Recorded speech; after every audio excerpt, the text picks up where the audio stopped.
Ever wonder why the rich keep getting richer while others struggle to make ends meet? It's not just luck or hard work, it's a set of principles that set them apart. In today's video, we reveal the secrets of the wealthy, uncovering the powerful habits and strategies they use to build and grow their fortunes. Let's explore how you can apply these principles to transform your financial future. Number 1. Big money comes in increments. There are no get-rich-quick schemes except for Ponzi schemes, but those will get you arrested. No one suddenly wakes up rich. Building wealth is a process based on investing. An investment is something to which you commit your time, money, and attention. It's more than about money. Your education and health are investments too. The rich know this and always invest in themselves by learning new skills. Properly made investments tend to grow exponentially. 2 points are essential. Exponential growth is hard to see at the beginning. Exponential growth accelerates. Huge returns come toward the end. If you went to the university, the skills you learned there translated into your job, which translated into your income and new skills, which translated into a higher income and new skills. This is exponential growth. Can insignificant investments lead to huge returns? Yes, this is the compound effect. Assume you invest $1,000 for 50 years at a 7% annual growth rate, perfectly realistic. Note the slow growth in the first 20 years and how it takes off afterward. You'll have made about $30,000 after 50 years without touching your money. That's 30 times the principal. Not bad. Number 2, having the deferred gratification gene. Knowing that huge returns come later is one thing. Exercising emotional self-control to wait for them is another. This is deferred gratification, the ability to postpone an immediate gain in favor of a greater reward later. It's hard in a consumer society. People tend to buy things they don't need or can't afford. If you want to be rich, you should think long-term. The rich don't think of how much $1 is today. They think of how much it will be worth in the future. In the example above, $1 grew to $30 over 50 years. Even if you were smart enough to buy Bitcoin in 2011, you would have had to wait until it took off in 2017 and 2021 to reap huge returns. It also helps to have your emotions under control during market crashes. Will you panic sell your investments once you see the market dive, or stay calm and buy more assets at bargain prices? Number 3, buying assets and avoiding liabilities. Most of us go to work every day.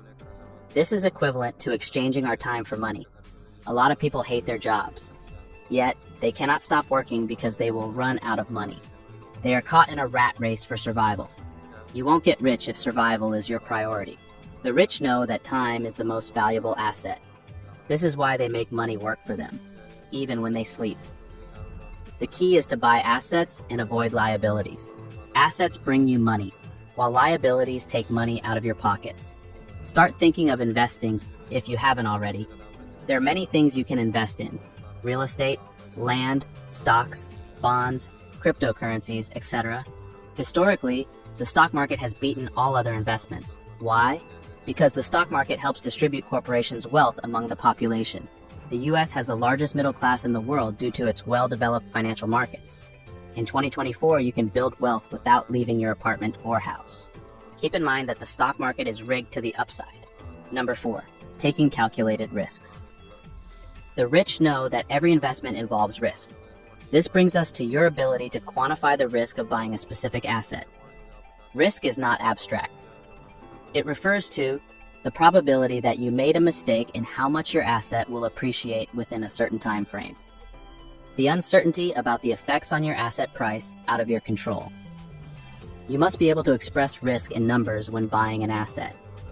When trading stocks, I always know the profit potential, how high the stock price can go, and use a stop loss when I'll be taken out of the position if the trade goes against me. This tells me how many dollars I can potentially earn and how many dollars I am risking. A reward-risk ratio of 2 to 1 is the lowest I am comfortable with. I am risking $1 to earn $2. The higher the ratio, the lower the risk. This is why it is unreasonable to buy assets during market bubbles. You increase your risk considerably. Once buyers, like you, stop flooding in, the price will collapse. Always quantify the risk when buying an asset.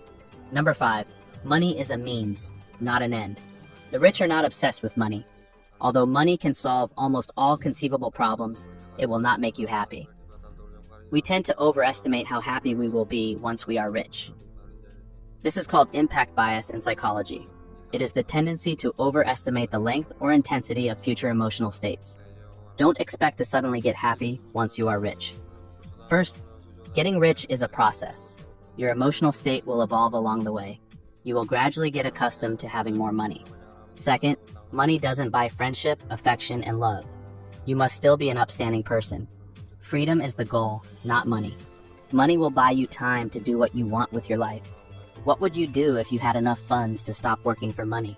How would you spend your time? What would you do to make the world a better place? We tend to perform much better when money is not an issue. Number 6, focus on multiple income streams. The rich rarely rely on a single source of income. They create multiple income streams to ensure financial stability and growth. This can include side businesses, rental properties, dividends from investments, and royalties. By diversifying their income sources, they protect themselves from financial downturns and increase their overall earning potential. Number 7, frugality and smart spending. While the rich can afford luxury, they are often surprisingly frugal, prioritizing smart spending and investing in quality over quantity. Instead of spending money on depreciating assets like flashy cars or trendy gadgets, they focus on purchases that either retain value or appreciate, such as real estate, stocks, or fine art. The wealthy avoid debt for non-essential items, choosing to live within their means and using credit strategically for investments or business growth. They meticulously budget and track expenses to understand their financial flow and identify cost-saving opportunities. By practicing mindful consumption, they ensure that purchases align with their long-term financial goals, avoiding impulse buys and focusing on items that truly add value. Even with substantial wealth, they take advantage of discounts and deals, knowing that small savings can accumulate over time. Many invest in their education and skills, opting for courses and certifications that enhance their earning potential. Embracing minimalism, they reduce clutter by owning fewer, higher quality items, which leads to a more organized and stress-free life. Additionally, philanthropy plays a role in their spending, as they donate to causes they care about, making a positive societal impact while often receiving tax benefits. This holistic approach to frugality and smart spending ensures that their money is used efficiently and effectively, contributing to sustained wealth growth. Ultimately, being rich is not about money. Being rich is seeing opportunities others don't see. It's a state of mind.